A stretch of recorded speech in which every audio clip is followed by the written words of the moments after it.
Well, hello and thanks for joining me for some more landscape photography. And today I brought you along to a bit of coastline that many of you will recognize instantly. And let me start by saying a huge thanks to Skillshare for sponsoring this video.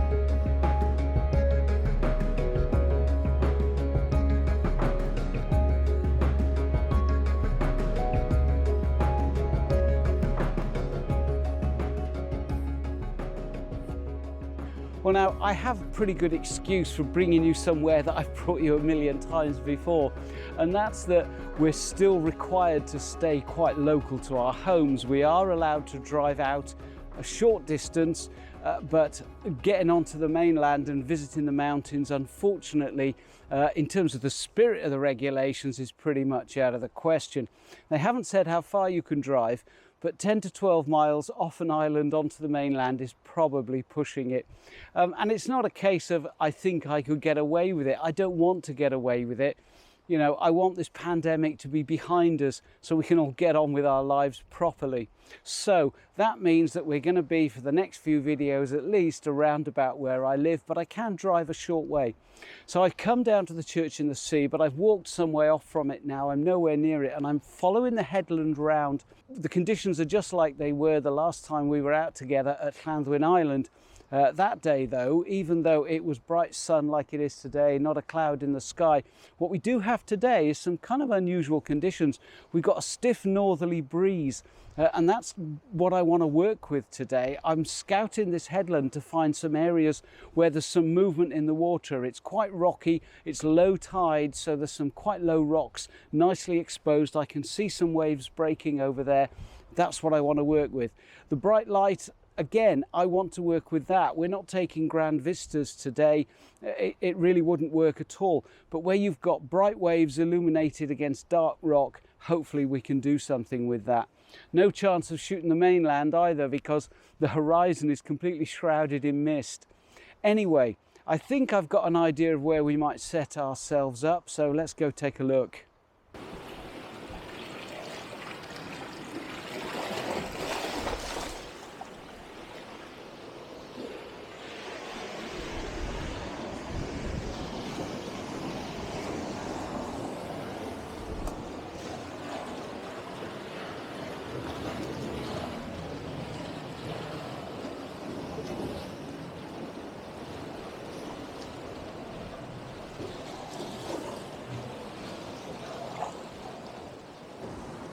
Which you can see, the conditions are pretty tough when it comes to how I'm going to handle the exposure.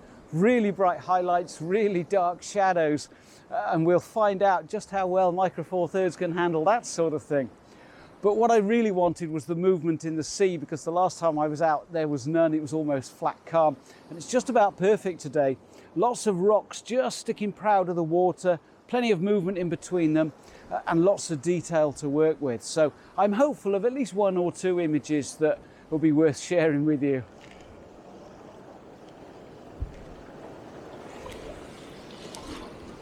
As you know, I always spend a fair bit of time scoping out my compositions. The tripod stays on the bag until I'm good and ready.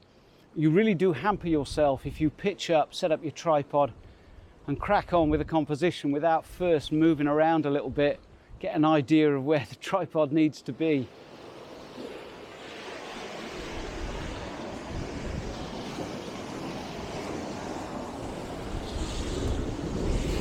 So let me explain to you how I've got myself set up here.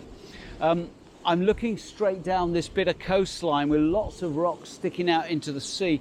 Currently shooting as wide as I'm going to with my 75 to 300. So at the moment I'm at 75 millimeters. What that means is that it allows me to sit a little bit back out of the worst of the spray. Now I've got my remote shutter set up and I'm shooting on a slow burst I don't need fast burst, I don't need pro capture, just 3 or 4 frames per wave as they come in. I can see the swells rolling in, and that just allows me to time it nicely. Now you'll see I've got quite a few filters on the front of here. Of course I'm using my polarizer, because why wouldn't you when the glare's like this? What I've also got is a 0.9 soft grad, and you can see I've got it tilted over. That's because one half of my image is a lot of dark rock, the other half is the sea and the light reflecting off it. So by turning it round, I'm using it not in the traditional sense, but I am darkening down half my frame, and it is helping me control my shutter speed. And then what I also have to finish the set is a 6-stop ND filter. And a day like this really does demonstrate why, even in the modern age of digital photography, you do need filters if you're going to do creative landscape work.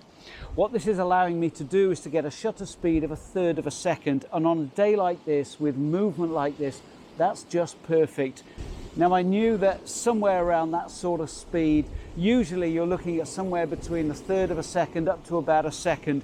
Any slower than that is too slow. I don't want to smooth it out, I don't want to take all the action out of it, but also I don't want to freeze it solid. I don't want a wave hitting a rock and stopping in mid-air. That's for really big breakers on stormy days. What I'm looking to do today is a sort of creative interpretation of the conditions. Now, when Skillshare got in touch and said, would I be interested in them sponsoring a video, I was really flattered, because I've been a premium member of Skillshare for quite some time. It's great value for money. An annual subscription works out at less than $10 a month, and you get access to thousands of creative classes. Now, a Skillshare membership means that you've got full access to everything they have to offer, all sorts of really interesting and creative skills. Of course, photography and video production. I'm currently taking a class by Thomas Frank in media productivity. It's really interesting. Plus, you get to interact with other people taking the class and the tutor. But there are topics ranging from fine art and music to technical skills like web development and UX design. So there's bound to be something there that you'll find interesting. And the first 1,000 subscribers who click the link below get a free trial of premium membership, so you can explore your creativity too.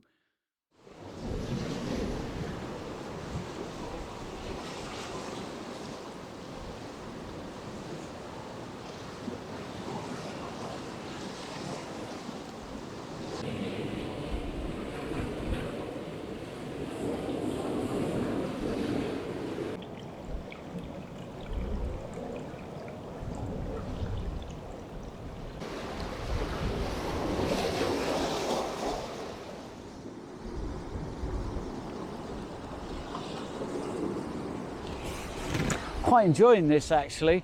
I mean, it's nice enough sitting by the sea when the sea breeze is up and you've got the sun shining. A lot of people will moan about that when it comes to landscape photography, but frankly they'd be wrong, because if you go out and enjoy the landscape, surely getting some images is secondary if you're not a professional on a commission. But I'm really enjoying myself, just snapping off a few shots. Absolutely brilliant fun.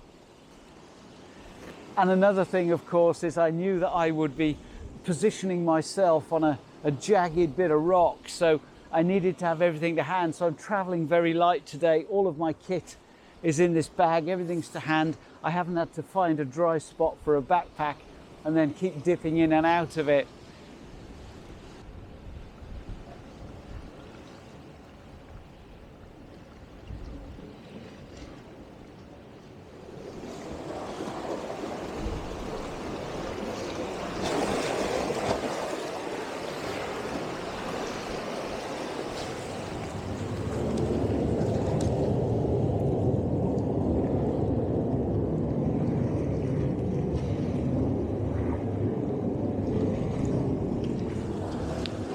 Well, now I'm getting some quite interesting effects here. I'm now zoomed in probably about 200 millimeters at the moment. I don't know, I'm not counting particularly, but I'm having to shelter the lens a little bit from the wind, which I've got my back to, because at that sort of length, the merest little bit of shake on a shutter speed of half a second or so really shows up. But the little bits of bladderwrack are blowing around in the breeze, and I don't mind that. They're kind of part of the overall composition, but I do want the rock to be sharp.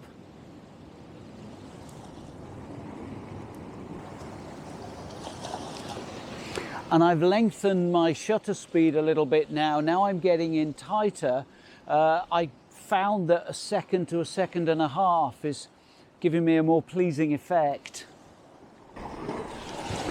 And there's so much movement in the water that I don't really have to wait for a big wave to come in, because even just the swirls around the rocks are giving me loads of drama anyway, which is quite good. It's going to save me a bit of time.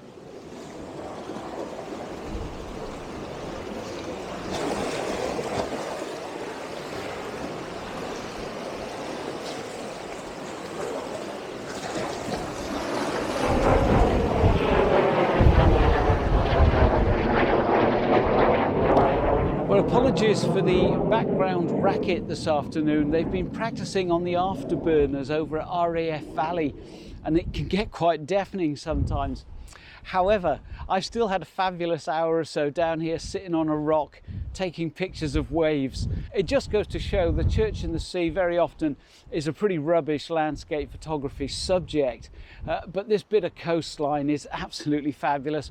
I've always loved it, and whatever the conditions are doing, I can find myself having a very pleasant time here. So I think there might be 1 or 2 images to which I'd be prepared to put my name, and if you stick around I might put them up for you at the end. Thank you ever so much for coming along with me. I really hope you've enjoyed it, and if you have, why not subscribe now and join me next time. Cheers.